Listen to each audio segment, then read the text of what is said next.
जाडोको सिजन छ।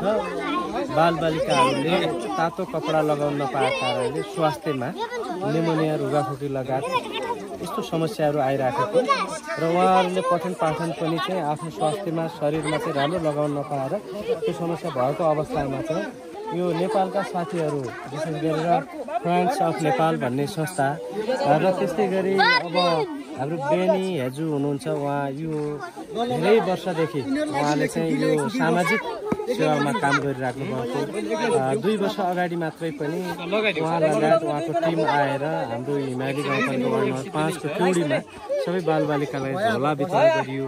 त्यसपछि उहाँहरूको चाहिँ एउटा सहजीकरणमा हामीले धुलाचौरमा स्वास्थ्यको चाहिँ क्याम्प पनि राखेका थियौँ। अब त्यो खालको चाहिँ उहाँले सहयोग गरिराख्नु भएको छ। पछिल्लो चरणमा पनि विशेष गरेर हाम्रो गाउँपालिका दाजु अब जनेश भण्डारी हुनुहुन्छ, हाम्रो जनेश सर। त्यस्तै गरी चाहिँ हामीले पनि उहाँहरूलाई चाहिँ यो ठाउँमा बच्चाहरूलाई केही सहयोग गराउन भन्ने कुरा गऱ्यौँ। त्यसपछि उहाँले पोजिटिभ भएर यो नेपालका साथी नामक संस्थाहरू र बेनी हेजु दिदी आफै पनि सक्रिय भएर यो खालको वातावरण गर्नुभएको छ। उहाँले अन्त पनि स्कुलमा सहयोग गर्ने चाहिँ गरिराख्नु भएको छ। अहिले चाहिँ कक्षा 6 र 7, 8 कालाई चाहिँ झोला वितरण गरिराख्नु भएको छ। झोला नभएर कतिपयले प्लास्टिकमा किताब ल्याइरहेका छन्, कतिपय हातमा किताब बोकेका छन्।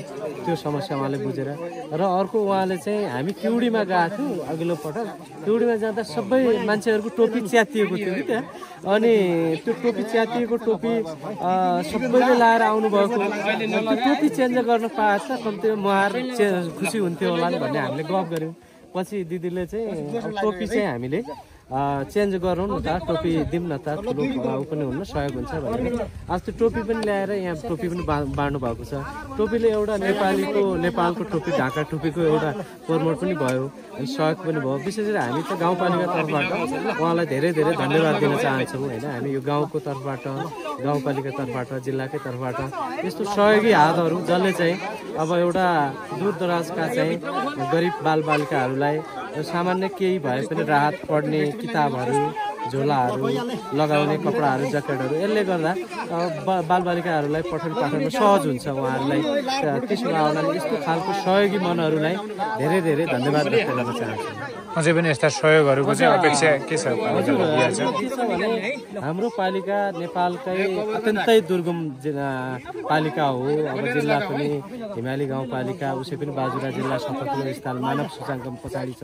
अझ हिमाली जस्ताका गाउँहरूमा गाउँपालिकाले आफ्नो स्रोतबाट चाहिँ यहाँको बाटोघाटो, अब भवनहरू, स्वास्थ्य संस्थाहरू बनाइराखेकै छ। तथापि पनि व्यक्ति र परिवारहरूको चाहिँ आर्थिक अवस्था, जीवनस्तर अझै उस्किन सकिरहेको अवस्था छैन। यो जीवनस्तर उकास्ने कुरा, सहयोग गर्ने कुराहरू विभिन्न सङ्घ संस्थाहरू र सहयोग मनहरू आवश्यक पर्दछन्। त्यसको लागि उहाँहरू जस्तै अरू पनि सहयोगी निकायहरूलाई पनि हाम्रो पालिकाका यी बालबालिकाहरूलाई कसैले किताब, कसैले कापी, कसैले चाहिँ डटपेन, कसैले यो चाहिँ लगाउने ड्रेसहरू, कसैले यो झोलाहरू, ज्याकेटहरू प्राप्त गर्ने, वितरण गर्ने गरिदिनु भयो भने ती बच्चाहरूलाई चाहिँ एउटा भविष्यमा उहाँहरूले पठन पाठन गर्न सहज भइकन कुनै चाहिँ यो राष्ट्रको लागि योगदान दिने एउटा नागरिक बन्नलाई हामी सबैले उहाँहरूलाई एउटा त्यो वातावरण सिर्जना गरिन मद्दत पुग्छ। त्यसो भएको हुनाले पनि यहाँको चाहिँ जस्तो किउडीमै पनि हामी मानव शिक्षामा सबैभन्दा पछाडि परेको गाउँ हामीले त्यसलाई प्रमोट गर्ने गरी विभिन्न कार्यक्रम गरेका छौँ। यो गोर्ता गाउँ भयो, त्यस्तै गरी चाहिँ अब बछ्या छ, बिछ्या गाविस, साबिकको बिछ्या गाविस, अहिले सबै गाउँहरू त्यही अवस्थामा छन्। यतातिर पहाडी गाउँ लगायत हिमालीका सबै वडामा चाहिँ उस्तै खालको समस्या छ। त्यसो भएको हुनाले यी बालबालिकाहरूलाई सानो कुराले पनि ठुलो सहयोग पुग्ने भएको हुनाले सबैले सहयोग गरिदिनु हुन म हार्दिक अनुरोध गर्दछु। जो जसले सहयोग गर्नु भएको छ उहाँहरूलाई धेरै धेरै धन्यवाद व्यक्त गर्छु।